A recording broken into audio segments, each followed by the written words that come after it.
Good afternoon to everybody. Peace and power and elevation be to all you beautiful people. It's your girl Tiffany coming through here live in effect. Make sure you like and subscribe and share the channel. Hit the notification bell whenever I come on. All right. So this month is Black Music Month, right? And we're honoring Black music from different genres. Okay. But we want to talk about a subgenre that's a part of one of the genres, which is hip hop, and that is underground hip hop. Now, many people may not be familiar with the underground hip hop because keyword underground means that it is non-commercial, non-mainstream, independent artists. Well, you have independent artists on the mainstream level, but you will find a lot more independent artists. Okay, I'll give a prime example that represent the artists that represent the underground hip hop culture. Yellow Pain, Hobson,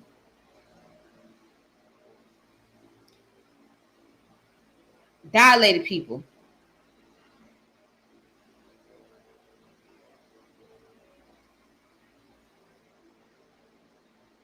West Side Boogie, Larry June, Jean Grey, Rhapsody, Chica, and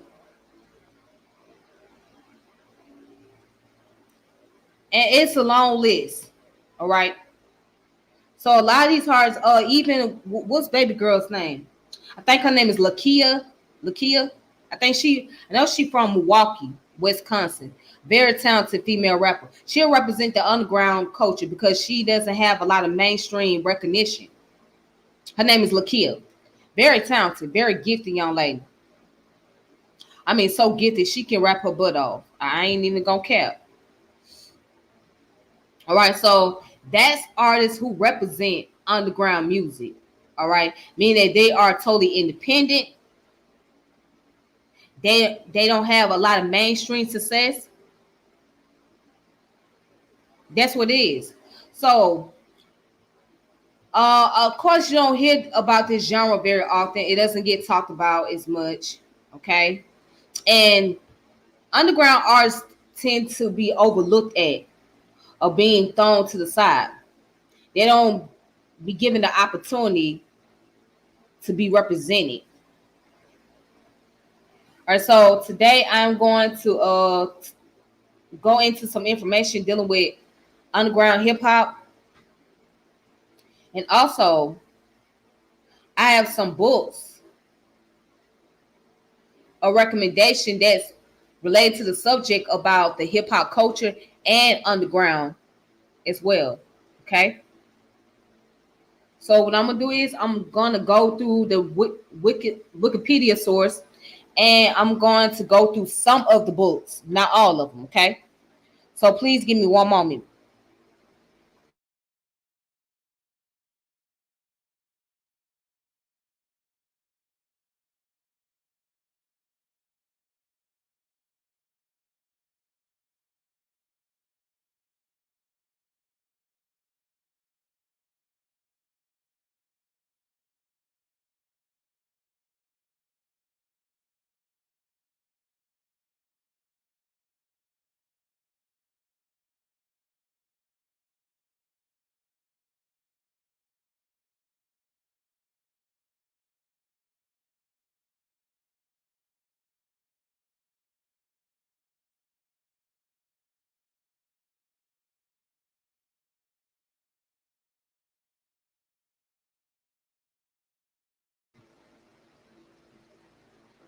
All right, so I'm back. So let's go ahead and get started with the sources, shall we?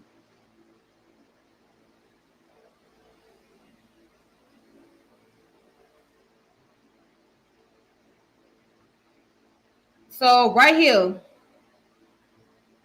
under the Wikipedia source,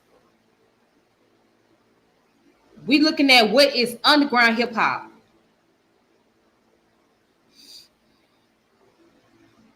So underground hip hop, also known as indie hip hop or underground rap, is an umbrella term for hip hop music.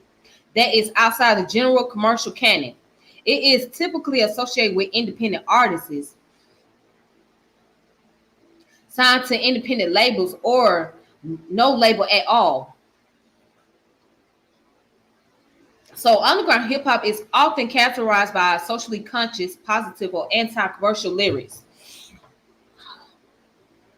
However, there is no unifying or universal theme. All music suggests that it has no sonic signifiers.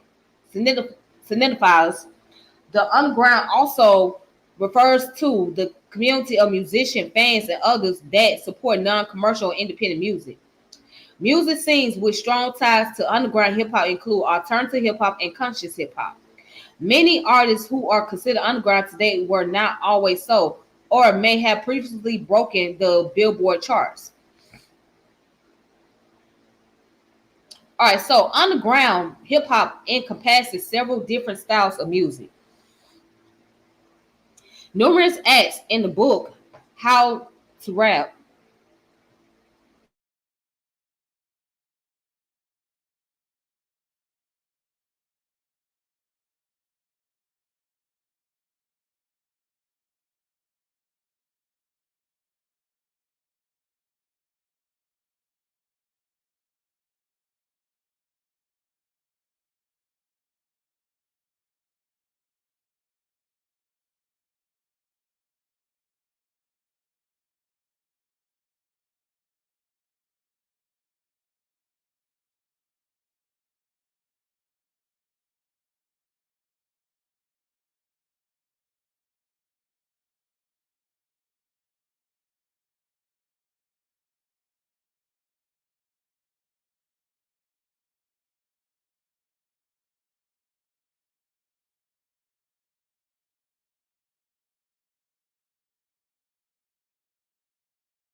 all right, so I just want to give my apologies for stepping away. My nose is kind of stuffy, so please forgive me. Peace to the chat, Run Wick. So shout out to Run. Thank you for coming through. Let me get back to the source. All right.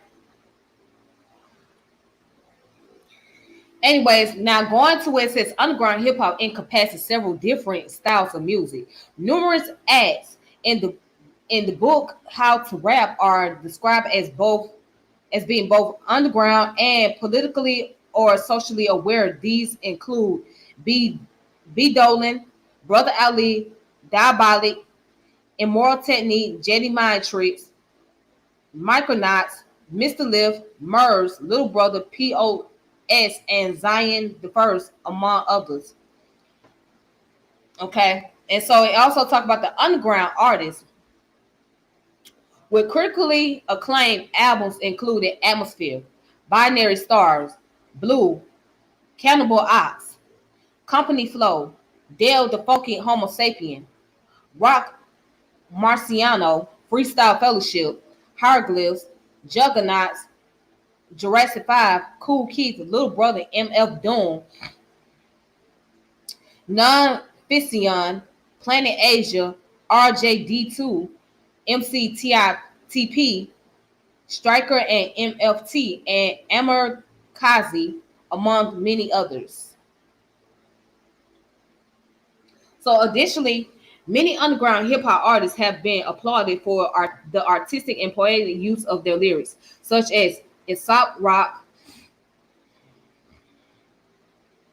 Absalom, Bus Driver, Cage, Cunnilingus, Dessa, Doomtree, LP, Idea and Abilities, is Lord Joshua, Illogic, Already Osborne, MF Doom, Rob Sonic, Billy Woods, and Sage Francis, among others.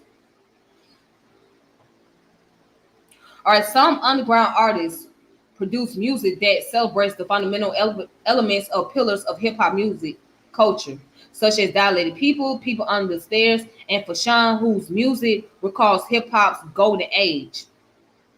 Now it goes into the beginning. It says early beginnings. In hip hop formative years, the vast majority of the genre was underground music by definition. Although the Sugar Hill Gang gained commercial success in 1979, most artists did not share such prominence until the mid 1980s. Ultra Magnetic MC's debut album, Critical Beatdown, is seen as one of the earliest example of underground hip hop. It was described that the album was characteristic of what would later be known as underground hip hop. New York underground rapper Kool Keith received notable success with his album Dr. Was it Octagonal Colleges, gaining more attention than any contemporary independent hip hop album in quite a while. The Stretch Armstrong and Bobito show was a notable underground hip hop radio show that was broadcast in WKCR and later WQHT in New York City from 1990 until 1999. It featured rappers such as Notorious B.I.G., Big L, Jay-Z, Eminem, as well as groups like WuTang Clan, Mobb Deep, and Fugees, all before they gained any popularity. In 1999, Prince Paul and Breeze Buren created one of the first rap opera albums named A Prince Among Thieves. Rolling Stone gave the 4.5 out of 5. Then it goes in and talk about the late 1990s progressive rap acts such as Black Star and Juggernauts helped inspire and shape the underground hip hop movement that would follow in subsequent decades. All right, so that's that information, and you can find the references at the bottom of the page. Okay.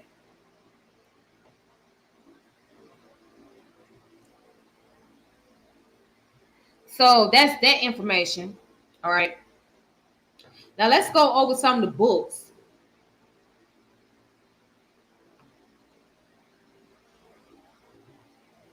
All right, so one of the book that I want to go over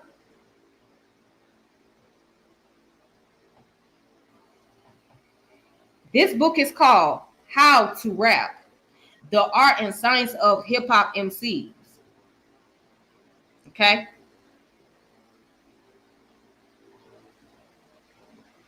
Now it goes into different content. It talks about the forward by Kool G Rap, introduction, and here are the list of contents on here. You got the real life content, fictional content, controversial content, conscious content, club and party content, content forms, battling form, conceptual form, story form, abstract form, and humorous form.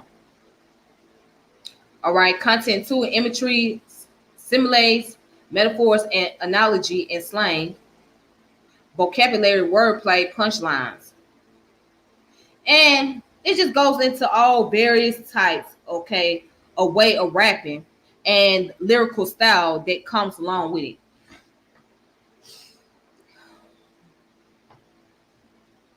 All right.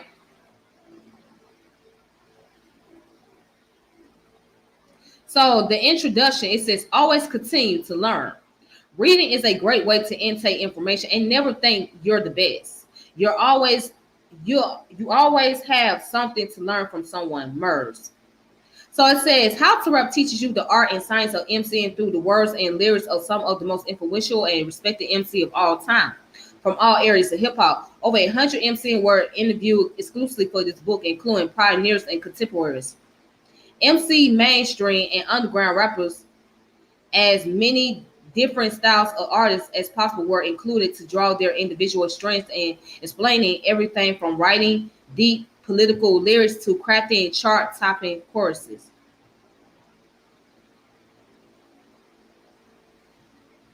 All right. Then it goes on to say, all the techniques, methods, and suggestions come directly from the artists themselves, so that you can learn in the same way that all rappers have learned from other rappers. As Tech 9 say, study MC, see what they do, then make your own. That's how everybody started. All the artists interviewed for How to Rap told a similar story of how they learned their craft by listening to other MC, analyzing those artists' work, and constantly expanding their range of skills. So one of the key techniques of learning how to rap or being able to develop some form of artistic way of using your vernacular is learning from others who have a very strong vernacular or who have their own style of rapping. So you can tell how these artists was influenced. Okay, they were influenced by listening to their style and taking some of the styles of their favorite artists, right, and combine them together to create their own style. Now,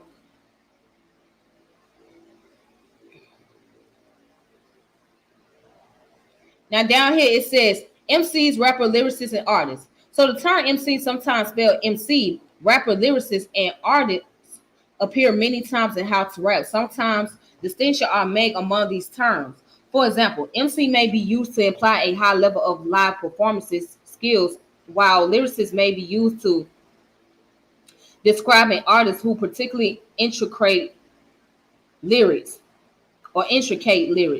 However, the majority of the people interviewed for this book use the terms interchangeably, so to avoid confusion, How to Rap make no distinction between the terms. They all refer to someone who raps.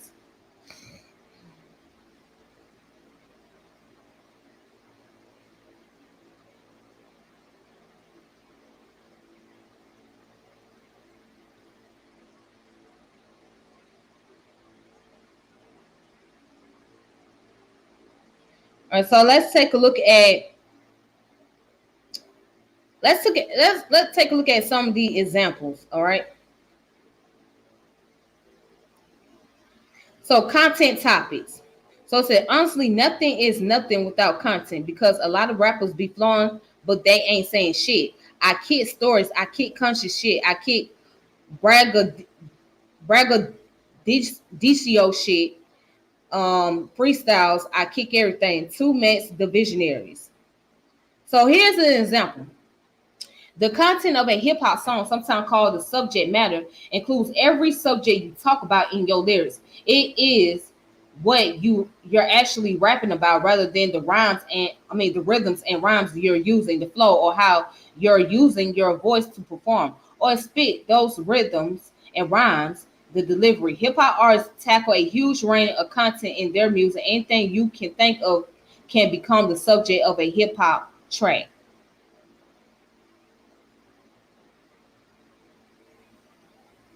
All right. So, Will I Am, Black Eyed Peas, topic from anything and everything. Sometimes I rap about stuff from clubs. Sometimes I rap about the world. It just comes whatever inspires me. So I said, from some MCs like to stick to the topics they're most familiar with, while others cover a wide variety of subjects. Murs, for example, say, I can write about anything. A challenge to me is you saying Murs. You're in a room with a paperclip and a stripper. Make a song about it. Content will always vary from the artist to artist.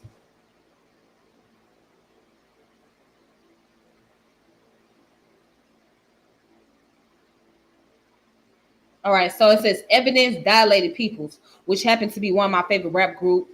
That's the dynamic of our group. We speak on a lot of different topics because as MC, we're different. We're real different kinds of people. So just to give you guys an idea of what this book is about, I think that it's very helpful and useful to understand the science and the origin behind developing lyrical skills and being able to rap and being able to gravitate to a variety of audience. So everybody don't like the same style of rap music. Everybody don't like hearing the same subject matter. So people like to hear music that can make them go out and party.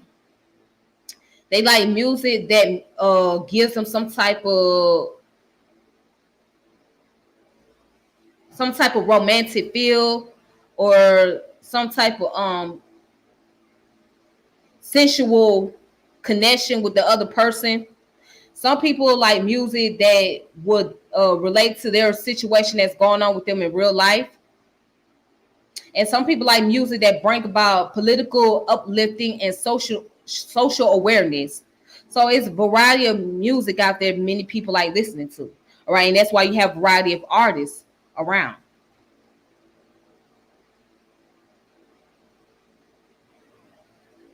Again, check this book out. It's called How to Rap.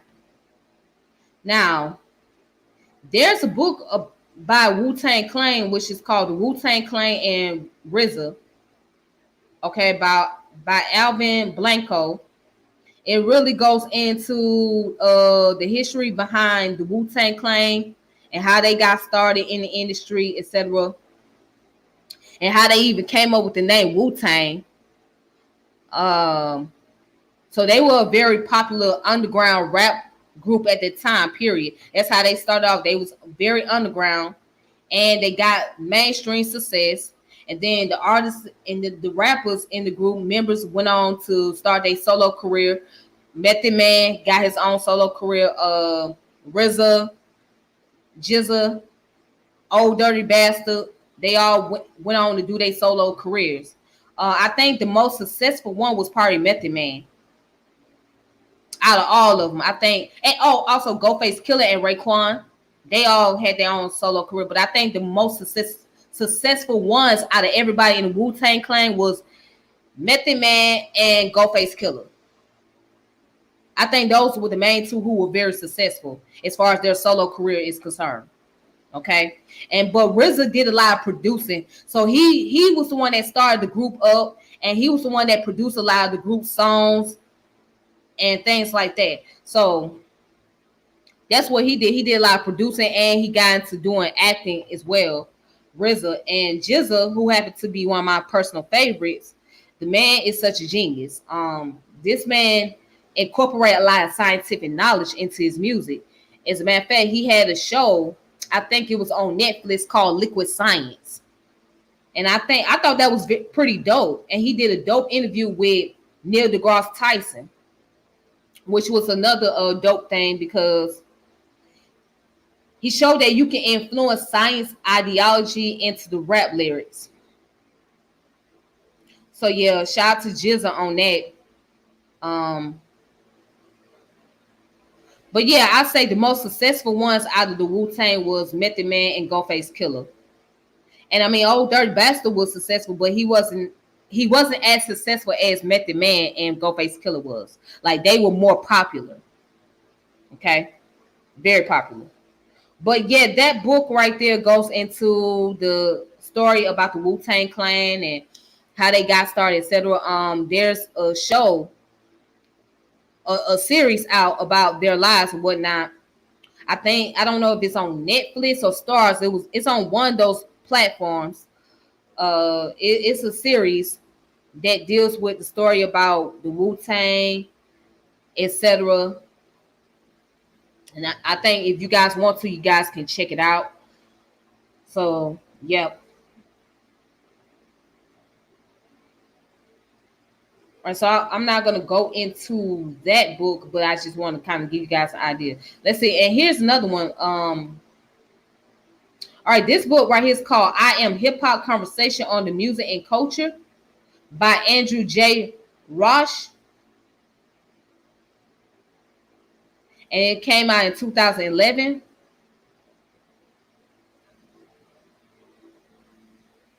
All right, so as you can see, there's the introduction, Ninth Wonder, Acrobatic, Big Daddy Kane, Black Sheep Dress, Chip Food, Chuck D, etc. Just a list of artists that have been interviewed and all. Okay.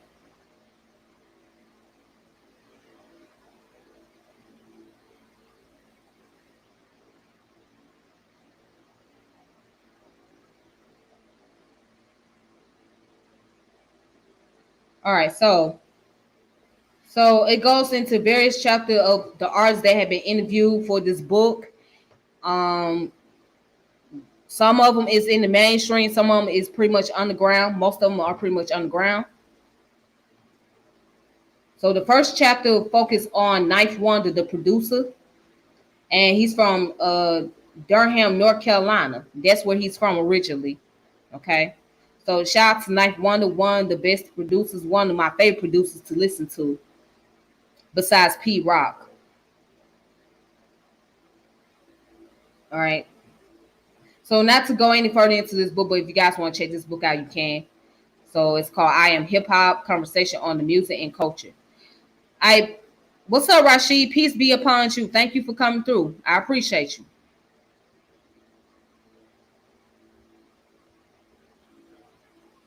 Now, this one is called the Hip Hop Underground and African American Culture Beneath the Surface by James Braxton Pearson. So let's check out what this book is about. And it was copyrighted in 2014.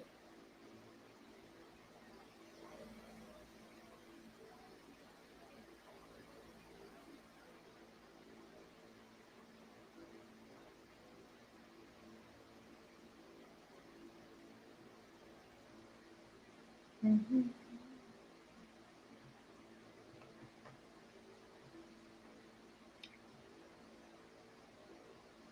All right, so Chapter 3, The Hip Hop Underground and African American Culture, the Deep Structure of Black Identity in American Literature.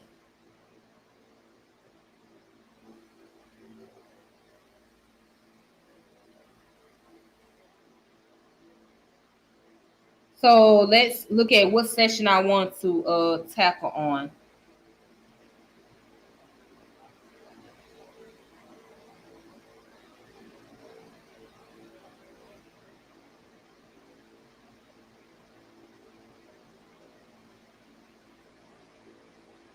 Okay, here we go where it says Authenticity Underground. It says the verbal and spatial concept of the underground briefly gloss in this chapter provide interesting coordinates for the construction of models that analytically address the myriad of issues central to the discourse on notion of the underground within hip-hop culture, as well as an important set of ideological dilemmas that emerge from the enormous popularity of rap music and hip-hop culture throughout the world. This set of dilemmas include contemplation of racial or musical authenticity in hip hop culture that are complex and can be limited depending on how the discourse is framed. Following Perry, a key distinction in the discourse lies between racial authenticity, in this case in hip hop culture, and musical or artistic authenticity. Jeffrey's important research among constitutes of hip hop culture finds that there is a robust set of standards for what makes a good MC. And listeners' evaluation of rap music are not clearly organized along race and class lines. Instead, a cultural community of hip hop fans emerges, and these as a was Astasian, I can't even get the word out. Astasians prioritize lyrical content, technique, and signifying as the principles that are important to rap music. So signifying in and through rap lyric is an abiding aspect of the collection of underground rap hip hop music that I focus on in this book. These are verbal dialectical masks that are meant to be decoded so listeners become more conscious of the debates on authenticity within the communities of hip hop culture. The fact that the concept of the underground is a throat through which MCs, hip hop artists signify on mainstream rap music and market forces become a powerful contribution to discourses on authenticity. To critically engage the text and musical and literary that I am primarily concerned with is to almost by default consider issues of Black authentic experiences. At the same time, racial authenticity cannot be dominated in my discussion of hip hop underground and African American literary culture. The crux of the problem or system of problem lies, at least partially, in the fact that American Blackness is a fluid category. Moreover, the distinctive historical relationship between Black cultural production and American mainstream appropriation and commodification forces the discussion into a type of stasis that perpetuates the notion that the most oppressed Black people, the folk of vernacular culture, are always already the most authentic black people. Literary, cultural studies scholars and social scientists from Du Bois and Hurston to Kwame Ture and Charles Hamilton to Joyce, Houston Baker, Skip Gates to Imani Perry, John L. Jackson, and Michael P. Jeffries are for the most part consistently insisted on the limitation of authenticity, discourse, and racial identity. In some ways, definition of authenticity in music slash art are less convoluted than those definition that attempts to arrive at some form of authentic blackness. All right, so I'm going to go right here where it says Imani Perry defiantly argues that notion of the real and aesthetics of hip hop culture are an authenticating device in response to the removal of rap music from the organic relationship with the communities creating it. Here is where the confluence of black concept of the underground racial and artistic authenticity can become a generative discourse about how discernment shapes a collective constitutive sense of the intersection between underground hip hop and African American literary culture. It is the technical nature of the real discourses what allows them to function as a device to parse these critical issues that underwrites the tentative relationship between the underground community, hip hop culture, and authenticity. And I'm glad that this book touches on the concept of authenticity. Why do I speak on that? Because that's where when we deal with underground hip hop music, right? You deal with a lot of authentic artists, artists who not trying to conform into the mainstream standards of being a rap artist and being lyrical. So many of them have the opportunity to be able to create the sound they want and be the sound and be the person they want to be, or be who they are without some type of contractual obligation telling them that they can only make music like this. They have to dress this way. They got to appeal this way. They got to act this way. They got to talk this way. They got to do this, etc., etc. Because now those artists that get into those mainstream, they sign those contracts, they're being framed by the people that's the owner of the record label, how to present themselves and how to carry out a format as an artist. They're telling them what to do. They're controlling the narrative. See, what people, as I mentioned in my previous video, these artists are handpicked by the industry to see who can represent the black community and who can speak for the black community. Okay, a lot of these artists are handpicked. They're not basically the fan chosen one. They're not the one that people basically gravitate to and say, hey, we all gonna listen to their music collectively. That's not what they are. The industry takes these individuals, mold them up into what they want them to be, or tell them, hey, you gotta come up with this type of sound, you gotta come up with this type of lyrics, this is what you gotta sound like, this is what you gotta say, etc., because we gotta market to these people. So they found a way to get them to market to the black community, so that way they can extract money off of them instead of respecting their creativity. That's why you got so many talented artists, talented rappers out there, but they don't have no type of recognition. Why? Because these artists refuse to allow the labels to tell them how to authenticate themselves, how to express themselves. They refuse to allow that happen. So that's why they remain underground. They refuse to conform into the ideologies of the main music industry. They refuse to do so. Or the industry feel like, oh, this artist is not marketable enough. So if they're not marketable enough, then we just gonna have to go ahead and put their album on the shelf, or we're gonna have to terminate their contract, and we just gonna have to release them. Let me tell you, the best show that you guys should watch, the best show to watch on TV One is Unsung. Unsung is the most educational show to watch. Why? Because it gets into the depth, into the origin of how the business operates. And one of the main problem. Oh yeah. I'm glad that you came through. Oh yeah, we're gonna talk about Brother Trouble after I get done with this video. We're gonna talk about him. All right. But anyways, when you watch Unsung, right, they give you artists. These artists tell you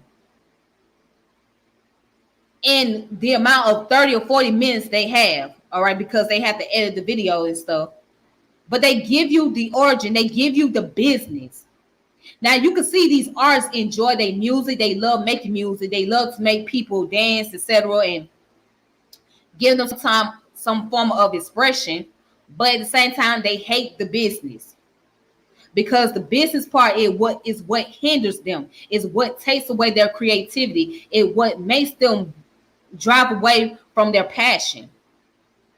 And the main problem that artists have is the money issue. The money issue is always the problem. The contract is always the problem. It's not so much of the accolades. It's not so much of the awards they receive. It's more so of the money. So they look at it like this. They had all these hit singles, right? They made a commercial success. But something goes wrong with the contract, or they're not getting paid at all, or they getting underpaid.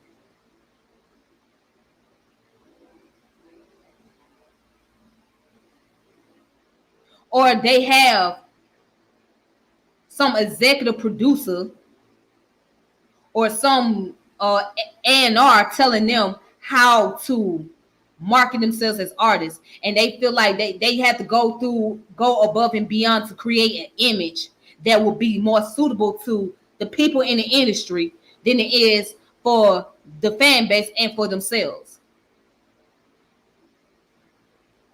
So especially if you're a female artist, I really feel for the female artists more than I do with the male artists. Let me tell you why. Because they go through hell. They in a male dominated industry. So they go through a lot to be able to try to keep up with an image that is going to be appealing to the masses. So somebody get in their ear and tell them, well, you're going to have to lose a little bit of weight, or you're going to have to pick up some weight. So now you see a lot of these female rappers get all these silicone ingestion and butt implants, BBLs, facelift, get their nose surgery, get the little lipo thing on their lips,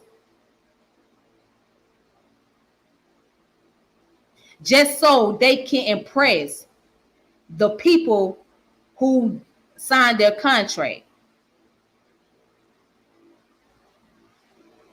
So what I'm saying is, the industry is not respecting so much of an artist's talent. They don't care too much about their talent. They don't care about the fact that this artist can rap or this artist is lyrical.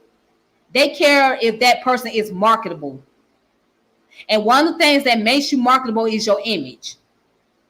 Not so much of the fact that you can sing or rap or you can come up with good lyrical content. They looking at the image wise. If your image is not up to par, then you're not going to be marketed. You can forget about how great you can rap. You can forget about how well you can sing. If your image does not matches up to the standard that the industry is looking for, you're not going to be marketed.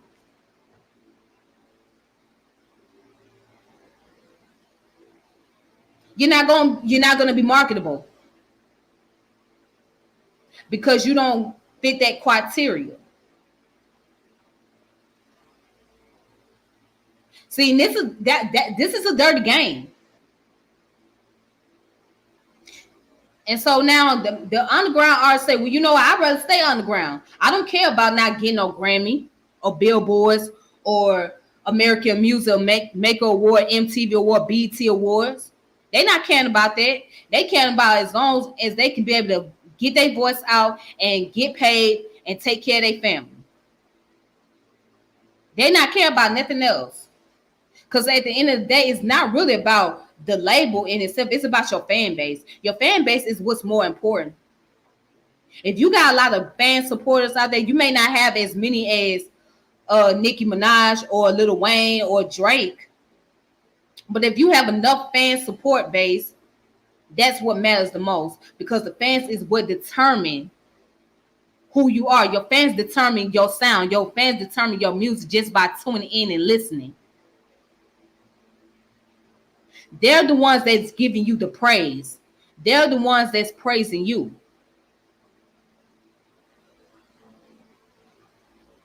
The industry is the one that just found a way to make money off of you. Okay? Because it's a pimpology game.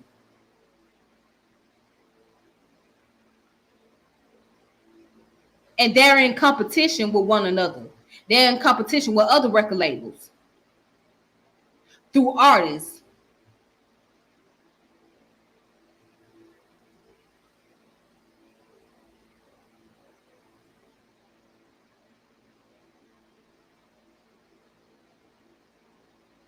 So yeah, getting back to what I was saying, these artists are handpicked.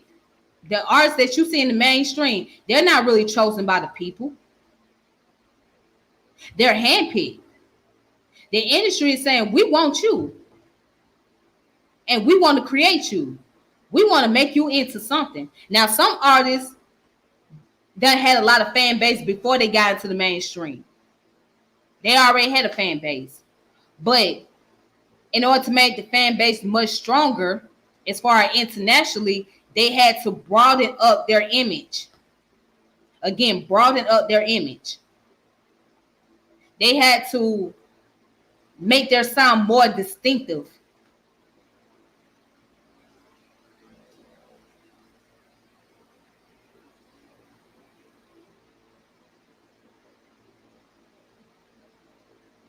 All right. So yeah. So they're handpicked. So, but most of the time they're handpicked and they're chosen to see who represent who can represent the community better. And as far as my concern, it's not fair, because that's something that the fans determine. That's something that the listener determine who represent them, who can relate to them as everyday people, as individuals in the community. That's something the fans should determine, not the industry. But again, the industry is just looking to market and make money. That's the only goal they have. Now, let me continue on with the next book.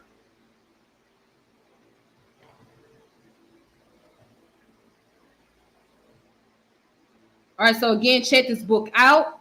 If you haven't, you need to put this book into your archive.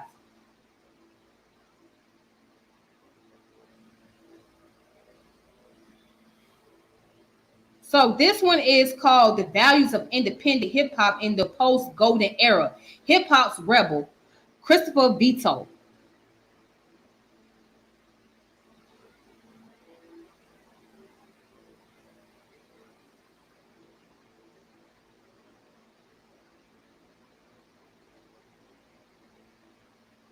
right, so this is called Just Say No to Majors, Independent Hip Hop Culture. But before I go there, let me see something.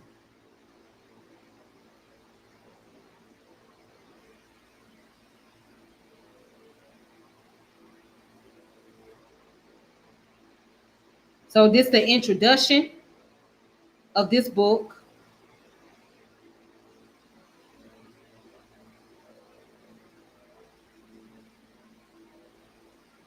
And this book came out in 2019.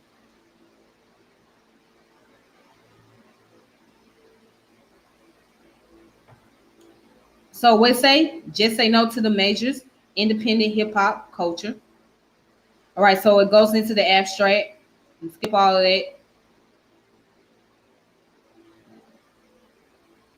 Now let's go down to here what says resistant to the majors. Independents often criticize major record label culture, citing the commodification, exploitation, and corporatization of hip hop as major problems. In particular, the artist study expressed resistance. One, to mainstream artists who sell out. Two, to large radio station. And three, to major record label control of music. All right. So resistance to mainstream artists who sell out. So the fall of the golden era in 1990 was spurred on by the extrication of artists into mainstream by major record labels looking to capitalize on hip hop emergence. And said Johnson believes that during this time there was a significant decrease in hip hop, in lyrical mastery, innovation in beat production, and diversity in style and content. This shift was caused by the desire of large corporations to secure their investments by standardizing the music creation process and creating a market aimed at homogenization. All right, so indies express grievance towards major record label musicians who have been complicit in this process of homogenization in hip hop culture. For example, Subterraneous, Binary Star Group, Rap, and Master of the Universe, Subtle, Anonymous Rap, Hippopotamus, Milk, Homogeneous. Their album was produced with a very limited budget in a small market, garnered rave reviews for its various variety beats and rhymes as an alternative to many mainstream acts during the time. Okay. So yeah, over the years, and if you guys want to check this book out, you can. Also put that on your bucket list. But over the years, a lot of the independent artists have gave criticism to artists who are signed under mainstream record labels, which is rightfully so. Rightfully so, because these mainstream artists have sold themselves, or as we will say, they sold their souls to their masters. Because when you listen to them and they try to act all bold and talk all that gangster this, gangster that, hood this and hood that, wooty wooty woo, it's like, nah, man, you sold yourself. You can't even you can't even survive without your record label. If you was to leave your record label today and try to go independent, you wouldn't be able to become successful. You wouldn't be able to stand on your own 2 feet. And that's what the independent artist is getting at the mainstream about. Can't you stand on your own feet? Can't you stand for yourself without the major record label being behind you? No, you can't. And that's a fact. Many of them cannot hold their own craft without the major record label. And so what we see is so much not only commercialization of hip hop, but we see how the hood is being commercialized. And what do I mean by the hood being commercialized? Well, the hood, the urban life is just being used for just commercial gain to make the artist look more appealing, to make that artist look like he or she actually represent that hood life or they're about that life, and 9 times out of 10 they ain't. So I'm gonna give an example, and some people gonna get mad. Some people gonna get mad, and I don't care. I'm gonna give a good example. Snoop Dogg. Snoop Dogg is a very talented artist, right? But here's the thing about Snoop Dogg, because he's a Crip from LA. When they had the Super Bowl, right? The Super Bowl performance. And he was going around crip walking and dancing and all of that. Me, I wasn't impressed. I wasn't impressed by that shit. I'm like, oh. I'm like, you crip walking, you supposed to represent political justice and all of that, but your ass crip walking. That just go to show me that that was a form of a minstrel show. That was a form of the minstrel show by putting Snoop Dogg on there and got him crip walking around. And I'm thinking to myself, what the hell you crip walking for? Your homies, they locked up. 9 times they dead. Nine times out of 10, they end up dead or whatever, or they end up homeless, and you crip walking for what? He has been used as a commercialization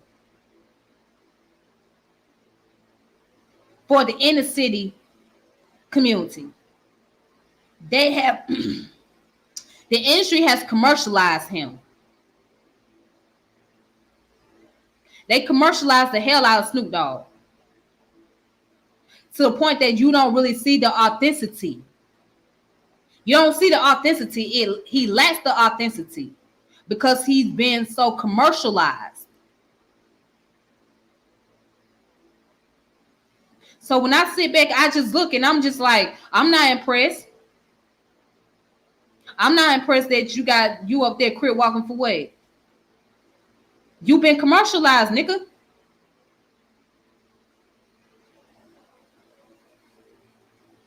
And that's what they tend to do. They take somebody like Snoop, who came from that lifestyle, who came from the crib, and have him commercialize the hell out the cribs.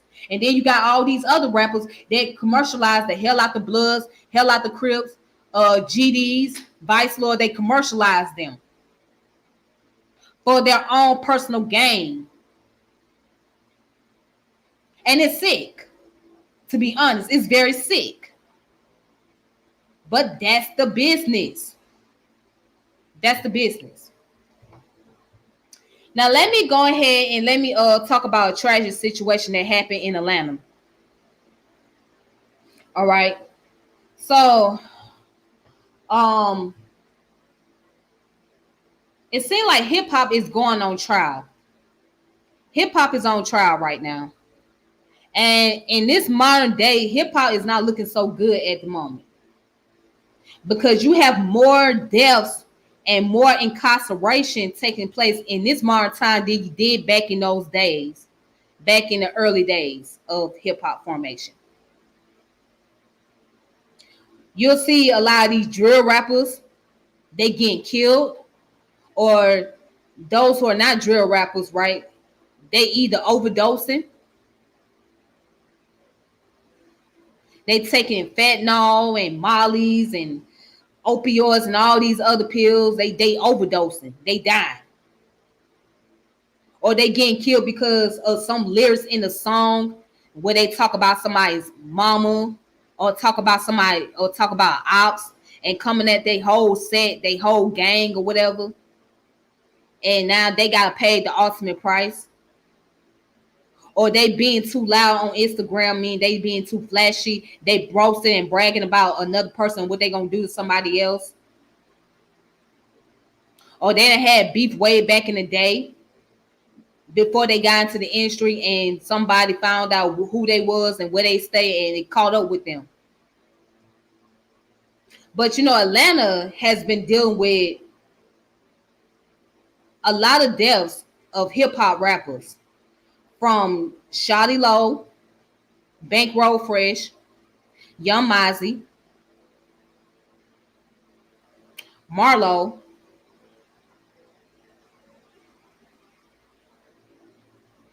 You even got the rapper Dollar, the one that did the song "Who the Fuck Is That?" Dollars, Camouflage, which he was originally from Savannah, Georgia.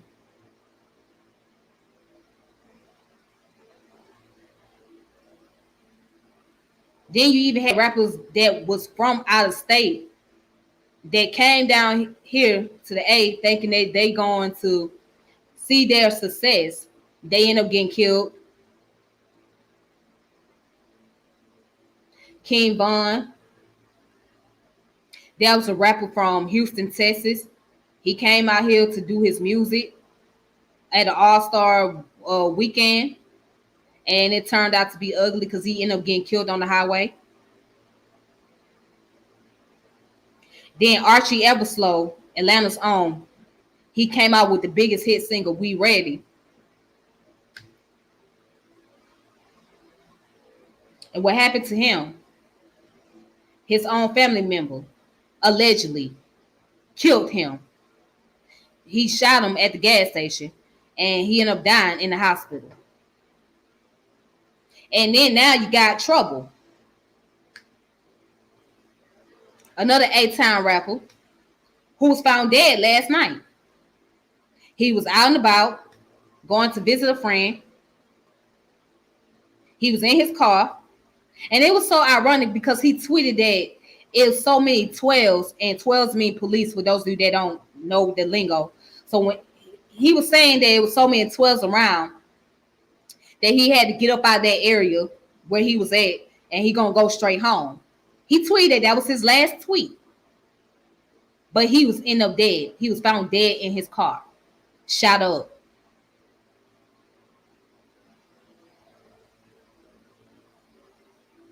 This man was found dead in his car, shot up.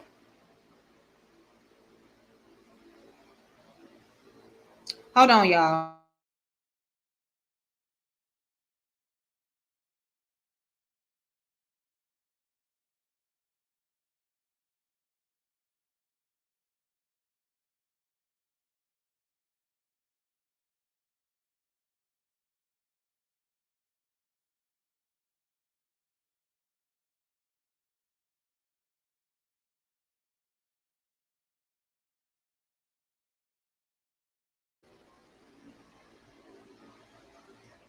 Yeah, he wound up dead in his car.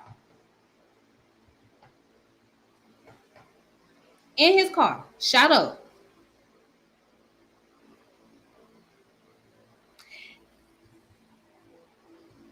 And I'm gonna mention again, Atlanta is getting up there with Chicago. With the ongoing killing, the ongoing murder, Atlanta is getting up there. Might as well call it bloody ATL because there's a lot of bloodshed out here.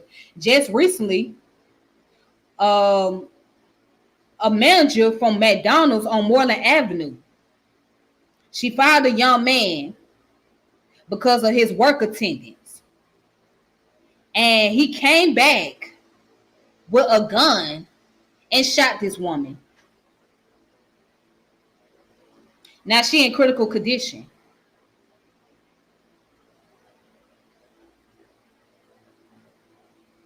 All because this young man didn't want to leave the property. He didn't want to leave the premises. And then, now you got the Young Thug situation. Young Thug life is put into test. His fate is being determined by the state of Georgia. Because of his long rap sheet, he allegedly had over 50 murders from 2012 to 2022.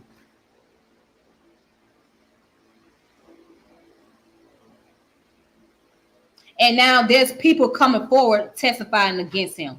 And then not to mention, his lyrics was used in the courtroom.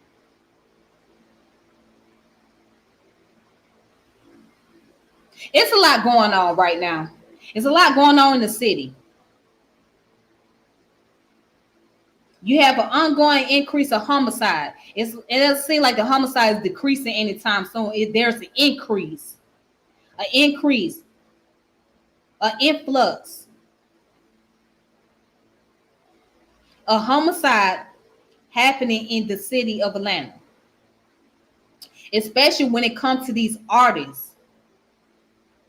You got a lot of robbery happening out here.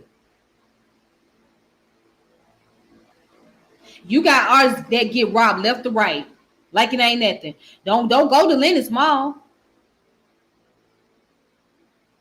And don't have no luxury car. Your car gonna get broken into. Your car gonna get broken into. Your tires gonna be taken off. Oh yeah, they doing it like that. That's why if you go to every place, they always tell you, do not leave valuable possession in your car. Do not leave valuable possession in your car.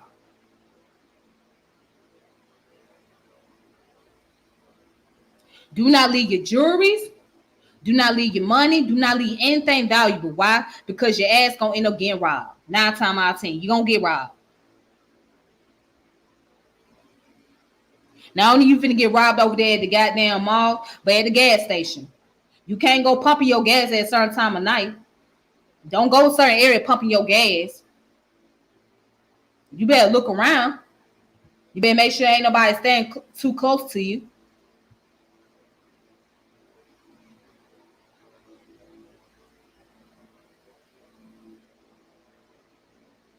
I keep telling folks, and I'm gonna keep saying this. Just because you think you are a celebrity, whether you're a local celebrity or a big time celebrity, does not mean that you are exempt from what's going to happen as far as crime is concerned. You're not exempt from that.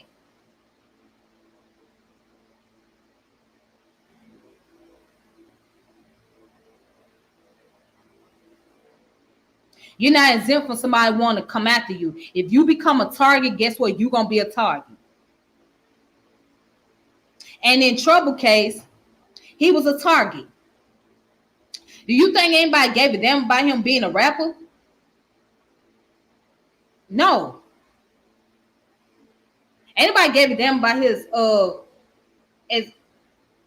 as far as his status is concerned, and as far as everybody know, that he's not well known in the mainstream. He's not well known in the mainstream. It's like, who is he? In their mind, they thinking that he's a nobody.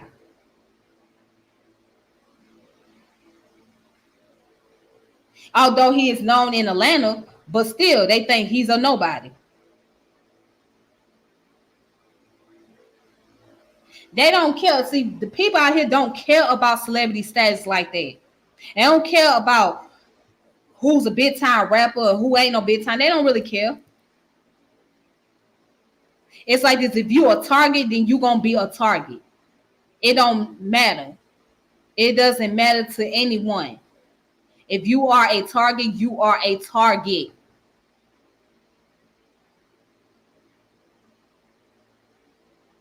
They don't care. And do you know how many times Atlanta been on the first 48?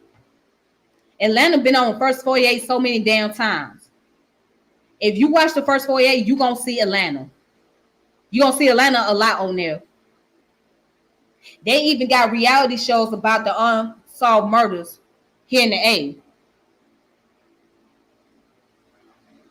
They got a reality show on that, the Homicide show. They had one with the two detectives, the two guys that were former detectives in Atlanta. Then they have another one where they talk about the unsolved murders.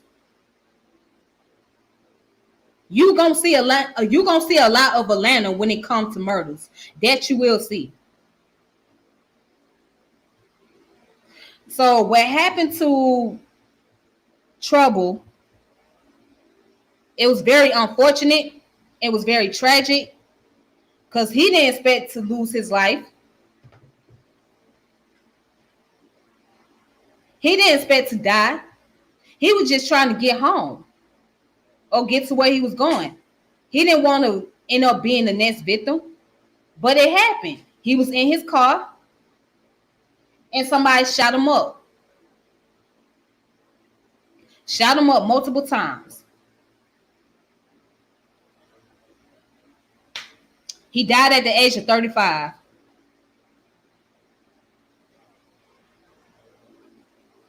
And it said in this hip hop culture, many artists don't even make it past 35. Let alone a lot of them don't even make it past 30.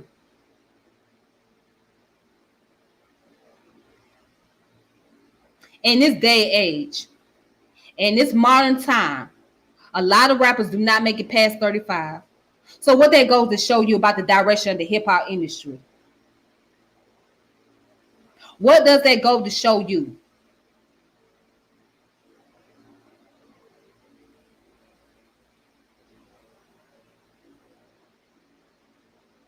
So in this case, hip hop is on trial. Hip hop is on trial. When it comes to the murders of these artists, and when it comes to these artists going to court and being charged with RICO Act, hip hop is on trial. That's all I gotta say. And I feel for a lot of independent artists who trying to maintain themselves because they may get caught up in the rapture too. They may get caught up. And there are some of them that have done got caught up.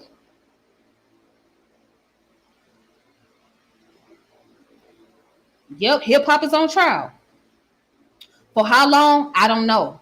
But it's going to remain on trial because a lot of these artists, they're not receiving protection. They don't get that much protection. They ain't getting that much security. It's pretty much like you're kind of like on your own type of thing. You're on your own.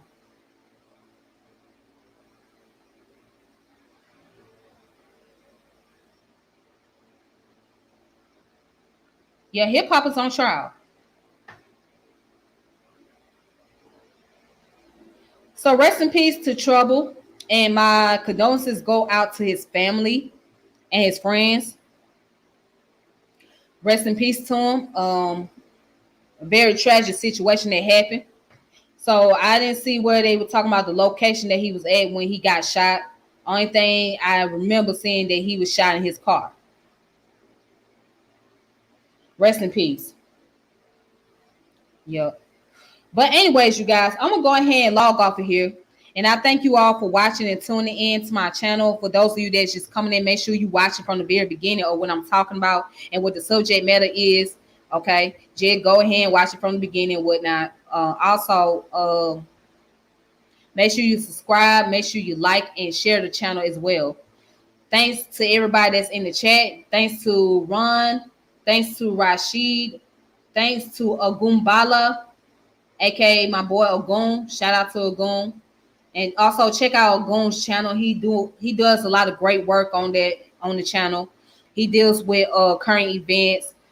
He talks about history, etc. So go check him out on there. And shout out to my boy Philip. Thank you guys for coming through, supporting my channel and subscribing and all that great stuff. I really appreciate that. That really means a lot to me. Until next time, I hope you guys enjoyed it. Okay, so I apologize for constantly like stepping away because I'm a little under the weather right now. All right, I'm a little under the weather, but I'm gonna get over it. So thank you guys for coming through and showing your support for real on some real shit. And until next time, may peace and power elevation be to all of you. And unfortunately, I'm not on Facebook as of right now because I'm still blocked. So I'm blocked for the next 4 days. Yeah, because of commentary that I gave about articles. So Facebook will block the hell out of you. They will automatically block you. So yeah, I'm blocked for 4 days. Okay, I am blocked for 4 days. Thank you, Phillips. Thank you so much. Thank you. Yeah, I'm blocked for 4 days. So excuse me. Woo, Lord have mercy. Yeah, so if you guys want to reach out to me, you guys gonna have to reach out to me on Instagram. If you got TikTok, my TikTok is lightbread89. My Instagram is Eastside Tip. My old page got hacked, so you can't don't go on that page. Go on Eastside Tip page. Also, I do have a Twitter account. I don't do Twitter very often. Okay. And I do have a Clubhouse. I don't be on Clubhouse as much, but I'm gonna start getting back on there, okay? Because I'm gonna start doing some talks on my Clubhouse page as well. All right. So I don't know when I'm gonna start doing that. But yeah, mainly I be on Facebook, of course, be on YouTube, and being on Instagram, and every now and then I check on my TikTok. All right, so you guys reach out to me on those platforms, my TikTok and my Instagram, and I will make sure that I will look into the inbox and all that, etc. All right. But again, y'all have a good one. Deuces, and I will talk to you all later, and I will connect with you all later. All right. Be safe. All right, then.